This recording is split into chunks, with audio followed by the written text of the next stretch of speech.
Have you ever wondered what the world would look like if the internet, our beloved digital universe, wasn't a 20th century marvel but a 19th century invention? Forget dial-up. Imagine steam-powered servers and telegraph line connections. Let's take a journey back in time to an alternate history, to the Victorian era, and explore what might have happened if the internet was invented in the 1800s. Picture this. It's the 1880s. The world is alight with the glow of gas lamps and the hiss of steam engines. Queen Victoria reigns, cowboys still roam the American West, and the Industrial Revolution is in full swing. It's an age of incredible invention. The telephone, the phonograph, the light bulb. But now let's add one more to the list. The electric telegraphic network, or as we'll call it, the Ethernet. This Ethernet wouldn't be powered by silicon chips and fiber optics. Oh no.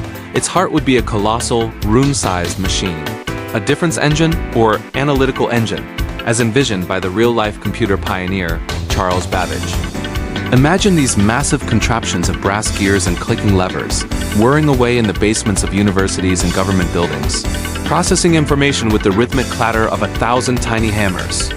How would you even connect to this steam-powered web? Your personal terminal wouldn't be a sleek smartphone. It would be a beautifully crafted wooden box, perhaps with an ornate brass keyboard and a ticker tape-like printer spitting out messages letter by letter. Or maybe a modified telegraph machine where you tap out your requests in Morse code. Access wouldn't be for everyone. Initially, it would be the exclusive domain of the wealthy elite, scientists, and governments. A subscription might cost a small fortune, the Victorian equivalent of thousands of dollars a month. Let's think about what you'd even do on the Ethernet. The first websites would likely be simple text-based pages called telepages. You could access the latest news from the Times of London, check stock prices from Wall Street, or look up shipping schedules from Liverpool, all delivered to your terminal almost instantly. This would be revolutionary. No more waiting days or weeks for a newspaper to cross the ocean. Global events would unfold in near real time, shrinking the world in a way previously unimaginable. Imagine the impact on science and academia. Charles Darwin, instead of spending years waiting for letters from fellow naturalists, could collaborate in real time. He could access a global database of fossil records and species observations, accelerating his work on evolution immensely. Scientists across the globe could share data and peer-review papers within hours, not months. The pace of scientific discovery would skyrocket. We might have understood genetics, relativity, and quantum mechanics decades earlier. Commerce would be transformed. A merchant in New York could instantly communicate with a supplier in India, arranging shipments of tea and spices without relying on slow, unreliable mail. The ether market would allow for global trade on an unprecedented scale, potentially creating a far more interconnected global economy much sooner. Large corporations like the East India Company or the railroad barons would be the first to adopt this technology, using it to manage their vast empires with terrifying efficiency. But what about the average person?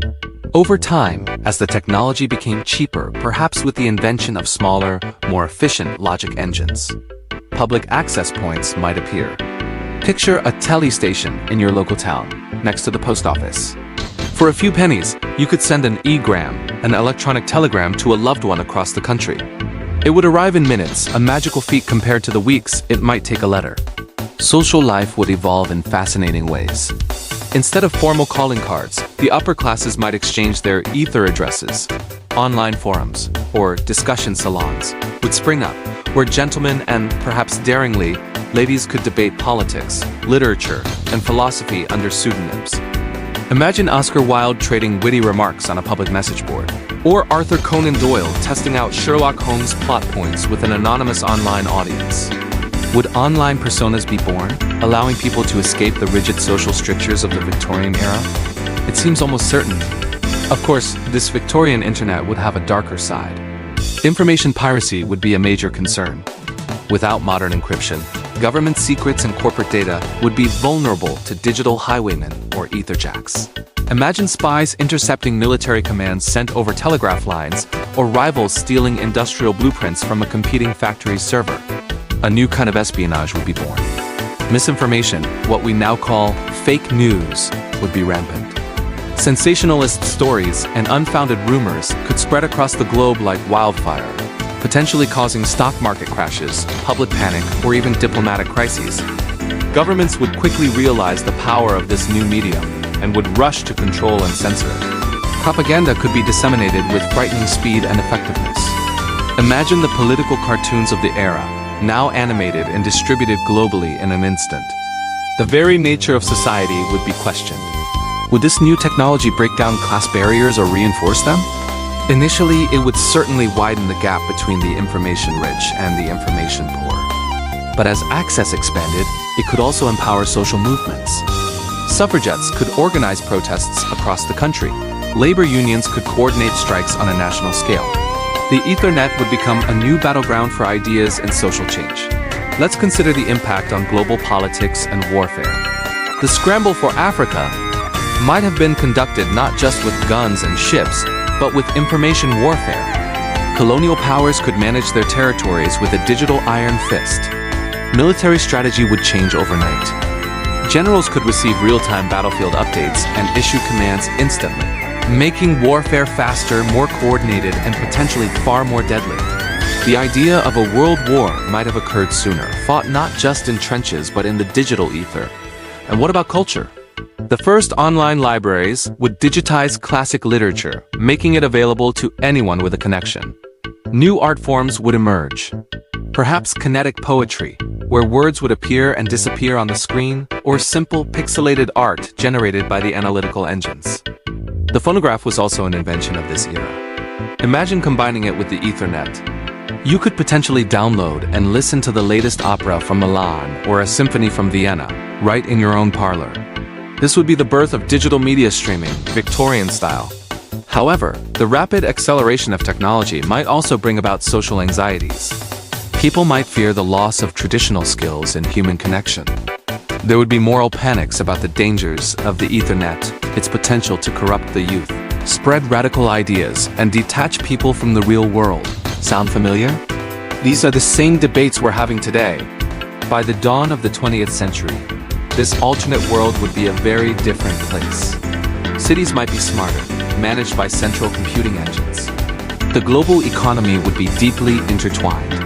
The pace of life would be faster, and the world would feel smaller and more immediate. The great leaps of the early 20th century, the airplane, the radio, the automobile would be developed within a world that was already digitally connected. The synergy would be mind-boggling. So if the internet had been born in the age of steam, it wouldn't have just been a technological curiosity. It would have been a societal engine, accelerating every aspect of human endeavor for better and for worse. It would have reshaped empires, supercharged science, and redefined what it meant to be human a century ahead of schedule. The world we know today might have arrived much sooner, carried on the clicking, whirring gears of a Victorian digital dream. What do you think? What other incredible or terrifying changes might have happened? Let me know your thoughts in the comments below. It's a fascinating what if to consider. Thanks for joining me on this journey through an alternate past.